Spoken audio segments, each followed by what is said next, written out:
Hermanos, una vez más es un motivo de gozo el compartir juntos la reflexión de la palabra de Dios por este medio, por causas de fuerza mayor.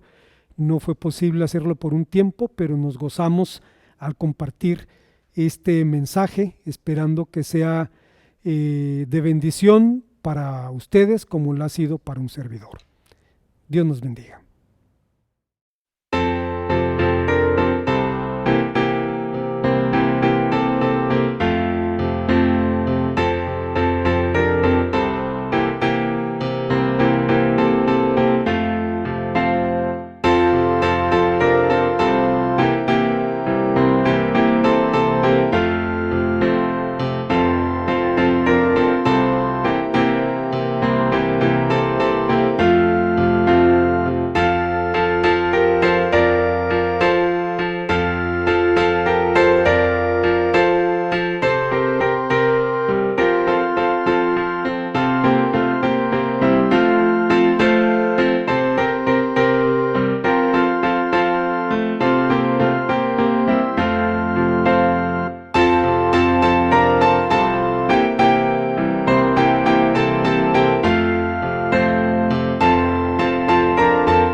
Dios nos bendiga, hermanos. Una vez más es un motivo de alegría compartir juntos este tiempo de reflexión en la palabra de Dios por este medio.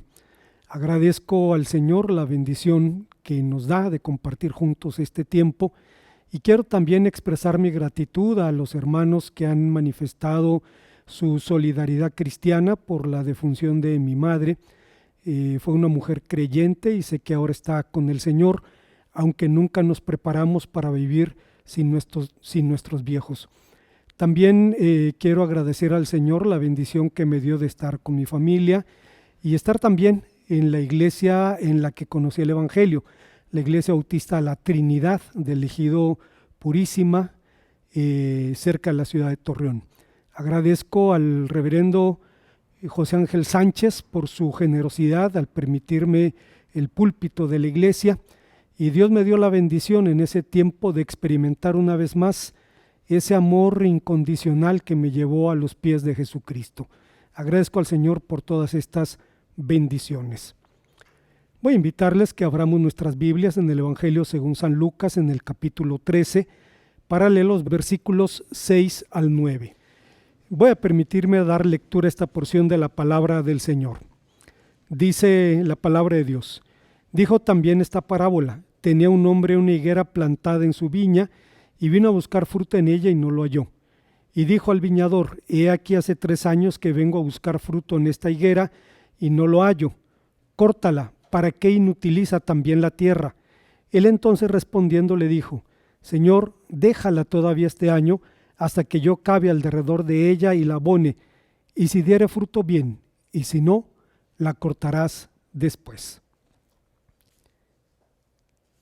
Se cuenta de un hombre que quería empezar una colección de jade, y aunque era rico no quería ser estafado, así que buscó la asesoría del experto más famoso en el mundo en esta materia, y un amigo le presentó a un maestro que le propuso un curso de 12 lecciones por $1,000. Muy bien, dijo el aspirante alumno, ¿cómo son las lecciones? Usted vendrá aquí cada semana 1 hora y después de 12 semanas usted sabrá evaluar el jade. Cada semana el hombre iba a tomar su lección y en cada ocasión el maestro le ponía un trozo diferente de jade en la mano y salía de la habitación. Eso era todo. Fue así durante 11 sesiones, hasta que furioso el alumno le reprochó al amigo: me engañaste, me hiciste creer que este hombre era un experto y mira lo que he obtenido en 11 horas, un estúpido pedazo de jade en la mano. Decidieron llegar juntos a la última sesión, a la sesión número 11, y una vez más el maestro se limitó a poner un trozo de jade en el alumno y salió de la habitación. ¿Lo ves?, dijo el estudiante, no solo desperdicié mi tiempo y mi dinero durante 11 horas, sino que en esta última lección me ha dado un pedazo de jade falso. Entonces se hizo evidente que después de todo, el hombre había adquirido las habilidades para identificar el jade verdadero. Guardando el sentido de proporción, lo mismo hace el Señor Jesús con nosotros. Más que impartirnos conceptos y definiciones, nos comunica una forma de vida que debe materializarse en la mayordomía. No es casualidad que el Señor Jesús sea llamado en Apocalipsis capítulo 3, versículo 7, el fiel y verdadero. Aunque es innegable que el conocimiento de Cristo tiene una base doctrinal, también es cierto que en su esencia es un conocimiento relacional. En su parábola de la higuera estéril, el Señor nos habla de la esencia misma de la vida cristiana, de las bendiciones que recibimos en los dones de la gracia y de las responsabilidades que estos dones traen aparejados. También nos enseñan que un día tendremos que comparecer delante de Dios por todo lo que hemos recibido. Veamos pues, a la luz de esta parábola, cada una de estas lecciones. En primer lugar, el texto nos habla de que toda bendición viene de la gracia de Dios. Como un buen maestro, el Señor Jesús comunicaba a sus oyentes la verdad de modo claro y relevante. En buena medida, parte de su impacto se debió justamente a su capacidad para ilustrar con los elementos más simples, con los elementos más coloquiales, las verdades del reino de Dios. Ya el profeta Isaías había hablado 700 años antes del poder del Espíritu de sus labios, allá en el capítulo 11, versículo 4 de su profecía. Ese poder que capturaría el corazón de los discípulos para llevarlos a asumir un compromiso de vida con Él, usando las figuras de las aves de los cielos, de los lirios del campo, de la pesca, de las relaciones familiares. El maestro ilustraba sus lecciones espirituales. Y un elemento que utilizó en sus relatos fue la figura de la higuera. Como sabemos, este era un árbol común en Palestina y junto con la vid fue usado como una figura bíblica. Y podemos recordar al profeta Zacarías en el capítulo 3, versículo 10 de su profecía diciendo: cada uno debajo de su vid, cada uno debajo de su higuera, un símbolo de la promesa de una paz idílica. Así es que era inevitable que el maestro utilizara también este elemento para ilustrar las verdades del Evangelio. Siendo honestos, debemos reconocer que es común y hasta cierto punto inevitable que nos acostumbremos a las cosas buenas de la vida: la salud, el sustento, el abrigo, la familia, la vida misma. Las consideramos como bendiciones naturales de la vida, como elementos naturales de la existencia. Hay quien incluso llega a pensar que trabaja lo suficientemente duro para merecerlos, pero la Biblia enseña que todas estas bendiciones son expresiones de la gracia de Dios, manifestaciones de la misericordia divina.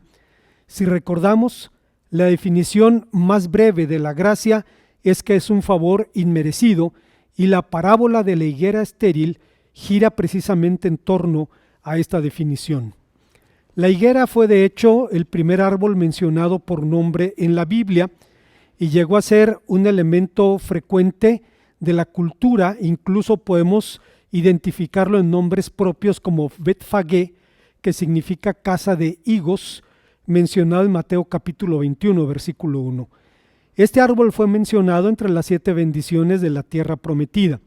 En Deuteronomio capítulo 8, versículo 8, la palabra de Dios prometía que esta tierra sería de trigo, de cebada, de vides, de higueras, de granados, tierra de olivos, de aceite, de higueras, granados y todas estas bendiciones.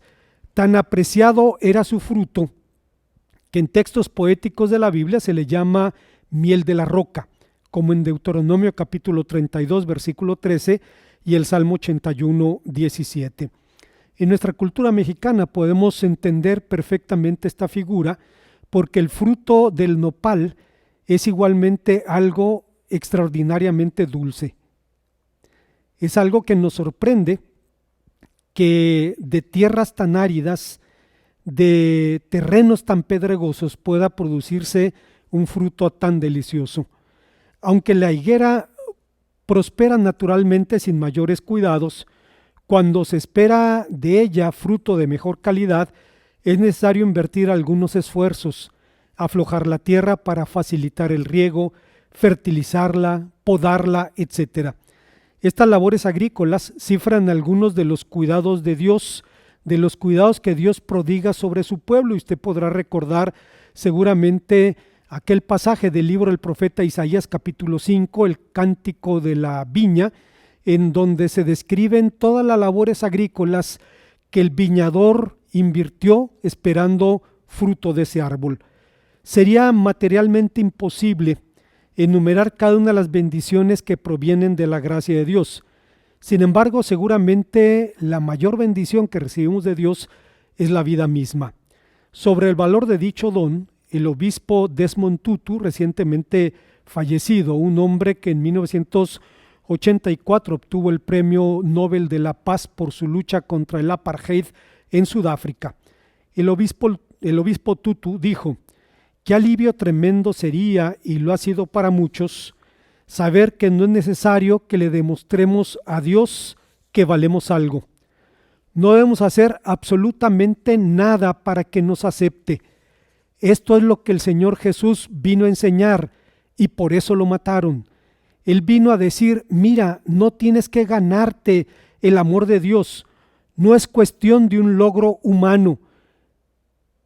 Tú existes porque Dios ya te ama, eres una criatura del amor divino. A partir de esta convicción, cada recurso y cada bendición y capacidad personal y colectiva son evidencias de la gracia de Dios en un propósito superior para los mortales. Esto fue justamente lo que el rey David confesó en su dedicación de las ofrendas para la edificación del templo, cuando dijo allá en 1 Crónicas 29, bendito seas tú, oh Señor, Dios de Israel, nuestro Padre, desde el siglo y hasta el siglo.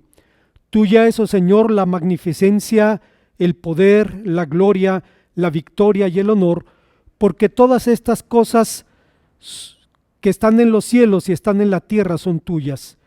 Tuyo, Señor, es el reino y tú eres excelso sobre todos. Las riquezas y la gloria proceden de ti y tú dominas sobre todo. En tu mano está la fuerza y el poder. En tu mano el hacer grande y dar poder a todos. Ahora pues, Señor nuestro, nosotros alabamos y loamos tu glorioso nombre, porque ¿quién soy yo? ¿Y quién es mi pueblo para que pudiésemos ofrecer voluntariamente cosas semejantes? Pues todo es tuyo, y de lo recibido de tu mano te damos.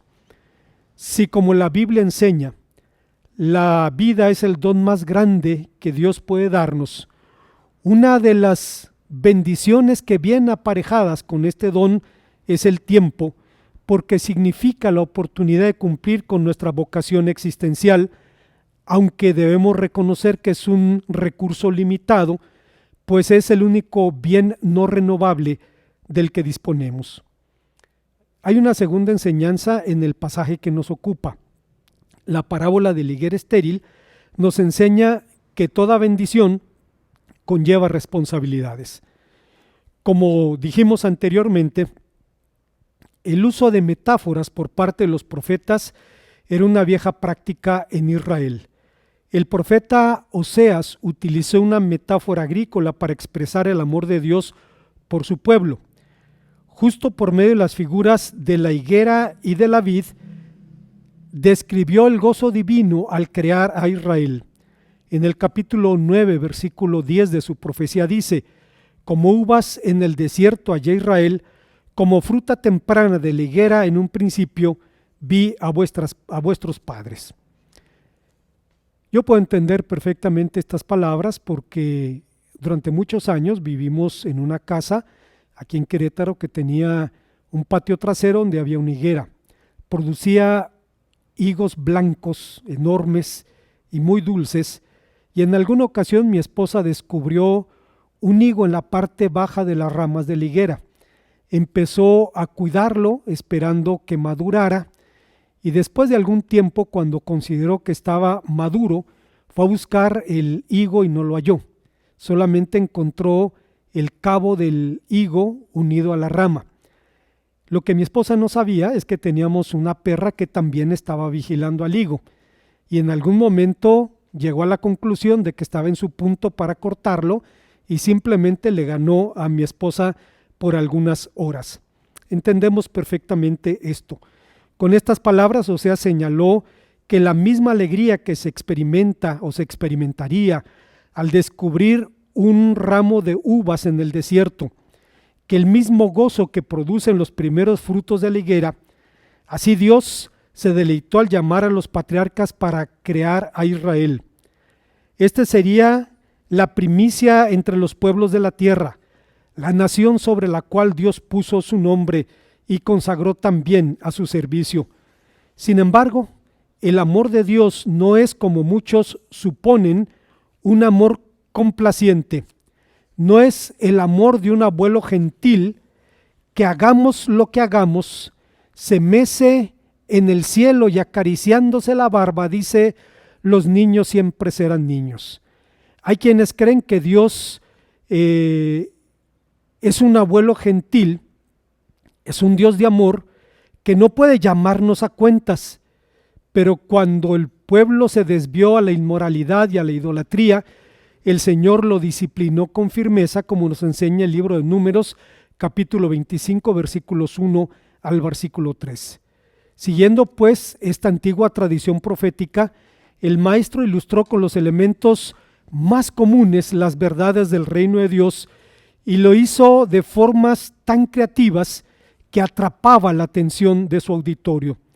Sorprende, al menos para un servidor, que el maestro atrapara a sus potenciales discípulos con sus enseñanzas sin que los discípulos contaran con tratados de teología, diccionarios bíblicos, comentarios bíblicos, YouTube, etc. Don Santiago Crane, un formador de generaciones de predicadores evangélicos en Hispanoamérica, nos recuerda algunas de las razones por las que el maestro utilizaba este método de enseñanza. Decía el hermano Crane: quien oye o lee un relato participa con la imaginación como si la experiencia narrada fuera propia. Al hacer así, no se imagina un simple imitador del personaje central de la narración, sino que asume una actitud vicaria, se coloca en el lugar del héroe, sufre con sus sufrimientos, se goza con sus alegrías. En suma, participa de los eventos de la narración como si él mismo fuera el héroe.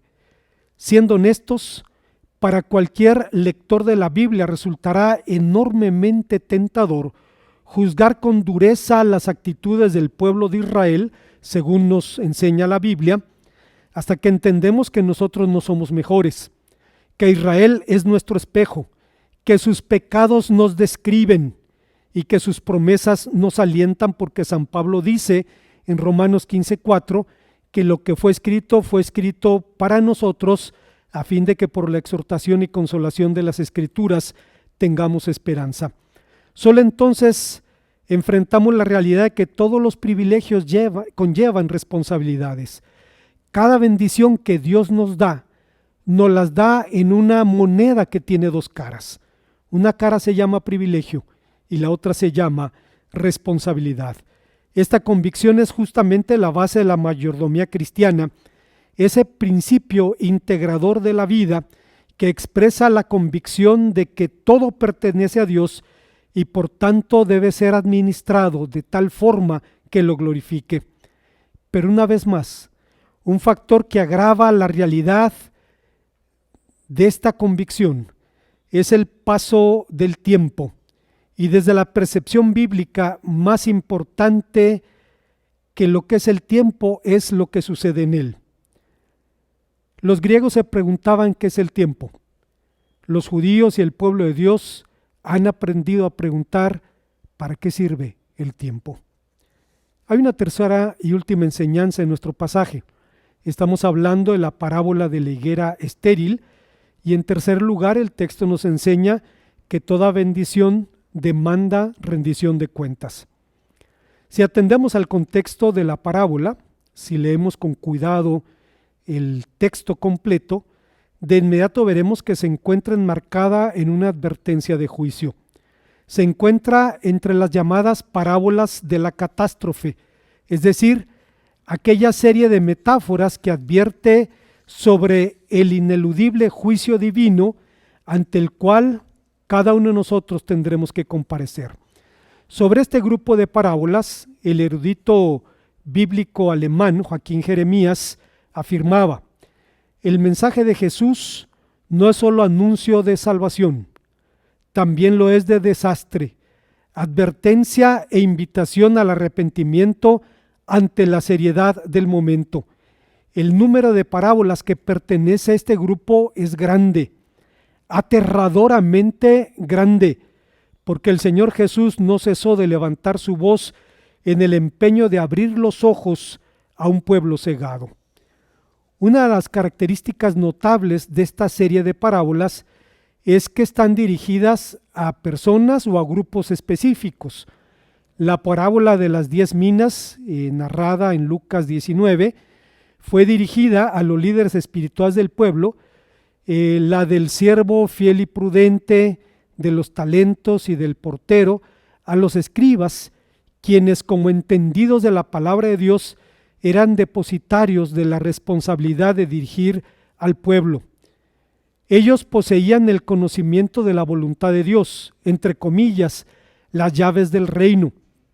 Pero la pregunta es, ¿hablan estas parábolas solamente de un grupo de personas del tiempo del Señor Jesús?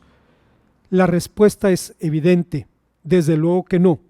Nos hablan a nosotros y nos anuncian el ineludible juicio que tendremos que enfrentar por el buen o mal uso de los dones que hemos recibido de Dios. Así que junto con la verdad de un inescrutable amor divino, debemos reconocer la realidad de un juicio ineludible. Por esa razón, en la palabra de Dios, y concretamente en el Nuevo Testamento, tanto Cristo como Dios, tanto el Padre como el Hijo, reciben el nombre de Crites, es decir, juez. Si recordamos, el Nuevo Testamento enseña que Cristo juzgará a los vivos y a los muertos, 2 Timoteo 4:1. Juzgará las acciones secretas de los hombres, Romanos 2:16. Juzgará al mundo entero, Hechos 17:31, y cada uno de nosotros tendrá que comparecer delante de él por sus obras, 1 Pedro 1:17 y Apocalipsis 20:21. Una de las más grandes bendiciones que los evangélicos hemos aportado al mundo cristiano es el redescubrimiento de la justificación por fe. Sola fide no solo se convirtió en el grito de guerra de la Reforma, sino en un mensaje de esperanza y motivo de regocijo para millones de seres humanos. Recuerdo el testimonio de Martín Lutero, quien cuando finalmente entendió el pasaje de Romanos 1, 16 y 17 en el Evangelio, la justicia de Dios se revela por fe y para fe, como está escrito, mas el justo por la fe vivirá.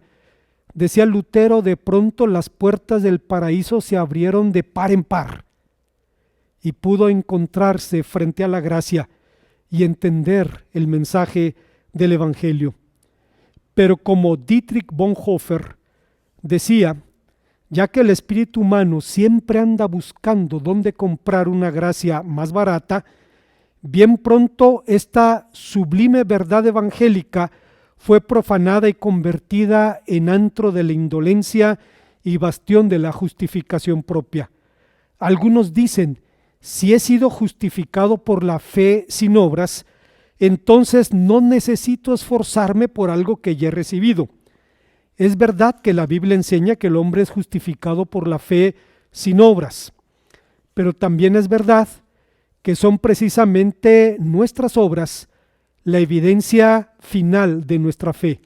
En otras palabras, la fe del creyente será juzgada por sus obras. No puede haber justificación sin la sujeción al señorío de Cristo y no puede haber seguimiento e imitación del Señor sin la negación del yo y la vida crucificada. En su libro El hombre frente al espejo, Patrick Morley, un empresario de la Florida, afirma que la rendición de cuentas es, entre comillas, el eslabón perdido de las relaciones humanas.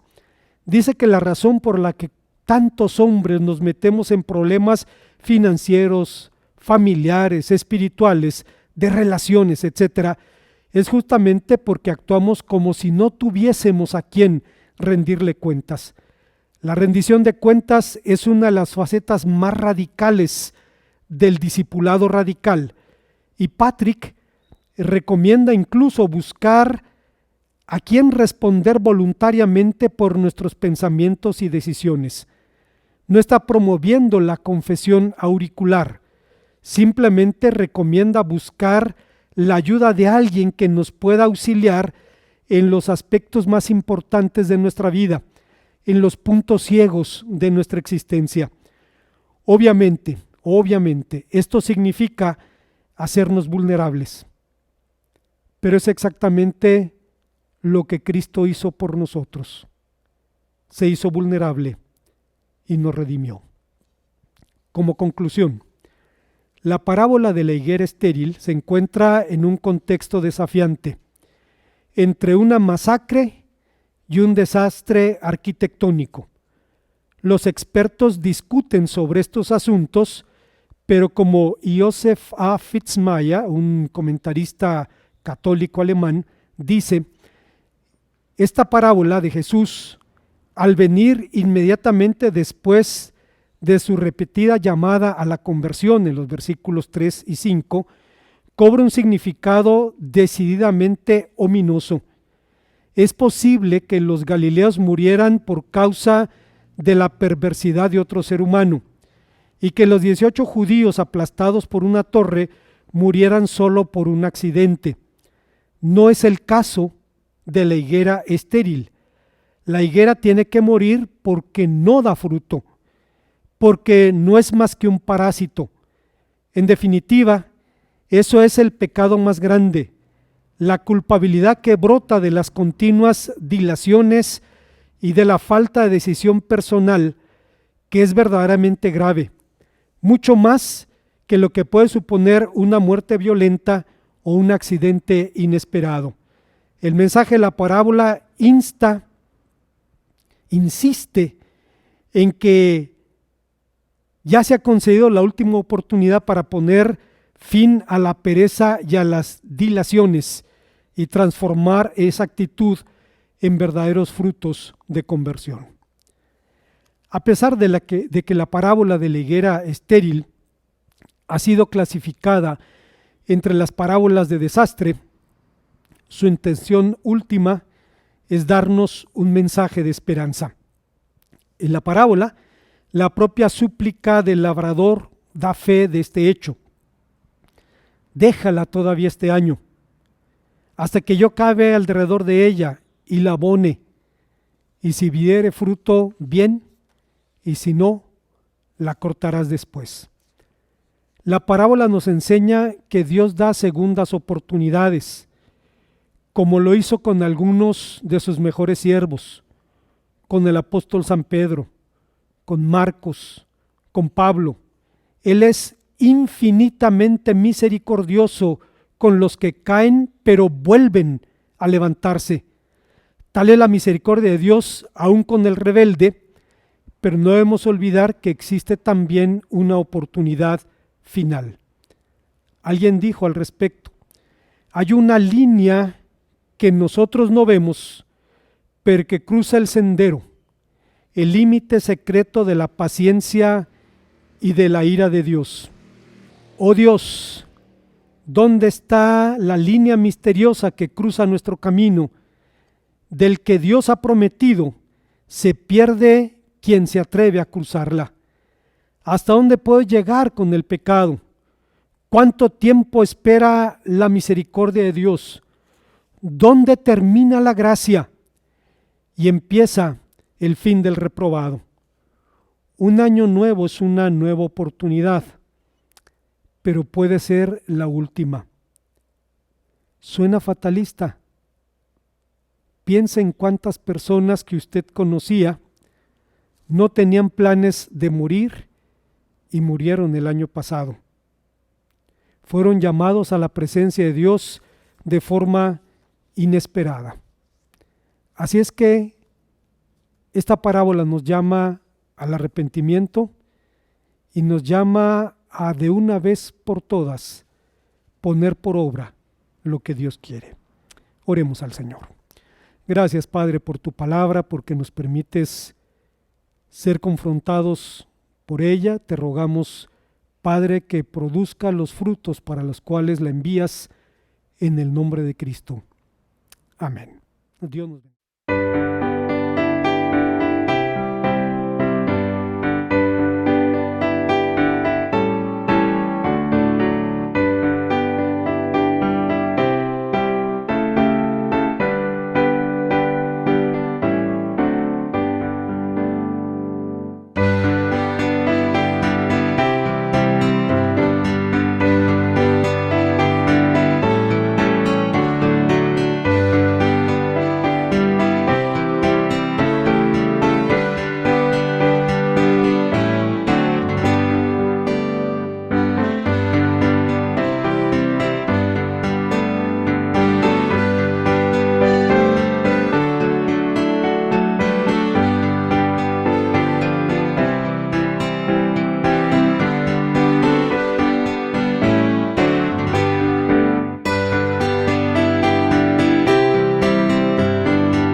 Agradecemos al Señor la bendición que nos da de compartir juntos este servicio. Queremos pedirle a Dios que nos bendiga y que nos permita entender y poner por obra su palabra. Oremos a nuestro Dios. Gracias, Padre, te damos porque nos permites concluir este tiempo de reflexión. Permítenos ponerlo por obra. Que el amor tuyo, que la gracia de nuestro Señor Jesucristo, que la comunión de tu Santo y bendito Espíritu sea con cada uno de tus siervos, ahora y siempre. Amén. Dios nos bendiga.